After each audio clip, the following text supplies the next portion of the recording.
അല്ലാതെ അന്വേഷിക്കട്ടെ. ഞങ്ങൾ സഹകരണ സംഘവുമായിട്ട് വന്ന ഏത് പരാതിയിലും അന്വേഷിക്കണമെന്ന് ഞങ്ങളുടെ നിലപാട്.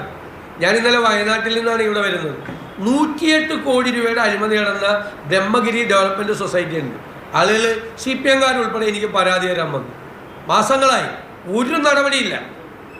ആ നടപടി എടുക്കണമെന്നൊരു സമരം ചെയ്തവർക്കെതിരായി ജാമ്യമില്ലാത്ത കേസാണ് DCC പ്രസിഡന്റ് അടക്കം.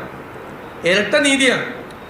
ഏത് കോൺഗ്രസ് ബാങ്കിനെ കുറിച്ച് ഏത് പരാതി ഉണ്ടെങ്കിലും ഫ്രീ ആയിട്ട് അന്വേഷിക്കാം. ഞങ്ങൾക്ക് കൂടി ബോധ്യപ്പെട്ടാൽ അതിൻ്റെ ഉത്തരവാദികളായ ആളുകളെ ഞങ്ങൾ പാർട്ടിയിൽ വെച്ചുകൊണ്ടിരിക്കില്ല.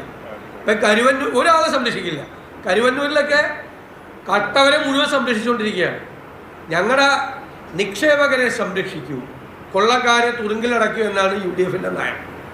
CPM ചെയ്തുകൊണ്ടിരിക്കുന്നത് കൊള്ളക്കാരെ ഇപ്പോൾ കുടപിടിച്ചു കൊടുക്കുകയും നിക്ഷേപകരെ വഴിയാധാരാക്കുകയും ചെയ്യാം. നമ്മുടെ നിലപാട് ക്ലിയറാണ്. ഏതെങ്കിലും സ്ഥലത്തുണ്ടെങ്കിൽ ഞങ്ങൾ വെച്ചു കൊടുപ്പിക്കില്ല.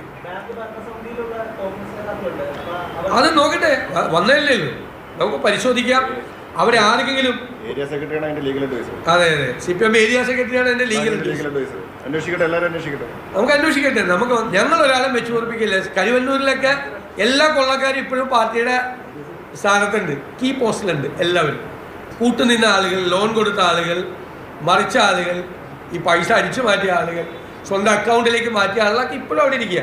ഞങ്ങളുടെ പാർട്ടിയിൽ ഒരു തന്നെ ഇരിക്കില്ല. അങ്ങനെ അഴിമതി കാണിച്ചിട്ടുണ്ട്, തെറ്റ് കാണിച്ചിട്ടുണ്ടെങ്കിൽ പുറത്തേക്കാണ് വഴി. അത് ഞങ്ങൾ ചെയ്യും.